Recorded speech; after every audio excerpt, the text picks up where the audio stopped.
మనం సక్సెస్ అయ్యాం. మొత్తం మీద అయితే పల్లవి ప్రశాంత్ తమ్ముడికి 48 ఎంతన్నా మనం 48 గంటల్లో ఈ సక్సెస్ చేశాము. జడ్జి గారికి నా యొక్క అభినందనలు నా యొక్క కృతజ్ఞతలు తెలియజేస్తున్నాను. అండ్ తర్వాత పల్లవి ప్రశాంత్ అభిమానులకి మా బిగ్ బాస్ అభిమానులందరికీ కూడా మేము చేతులెత్తి నమస్కరిస్తూ ఈ సందర్భంగా పల్లవి ప్రశాంత్ అన్నకు తమ్ముడికి బెయిల్ మంజూరు అయింది. ఈ సందర్భంగా త్వరలో ఇప్పుడు విడుదల అవుతాడు.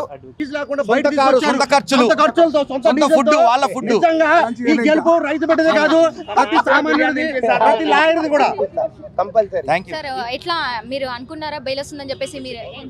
బెయిల్ వస్తుందని మేము అంటే 99% ఉండేనండి. ఎందుకంటే అందులో నాన్ బెయిలబుల్ వారెంట్ ఒకటి ఉండే, దాన్ని కూడా ఆ సెక్షన్ ఉండే, వారెంట్ సెక్షన్ ఉండే, ఆ సెక్షన్ కూడా ఛేదించిండ్రు. ఎట్లా అంటే అందులో ధర్మం ఉంది.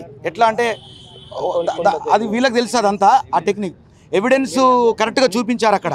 ఎస్, అది జడ్జి గారు నమ్మి మనకి ఇప్పుడు బెయిల్ ఇవ్వడం జరిగింది. నాన్ బెయిలబుల్ వారెంట్ సెక్షన్ని కూడా వాళ్ళకి అక్కడ మాట్లాడి అక్కడ వీళ్ళంతా లాయర్లంతా కలిసి కూడా అక్కడ డిఫెండ్ చేసి జడ్జి గారికి నిజంగా అక్కడ కరెక్ట్ వాస్తవాన్ని నమ్మించి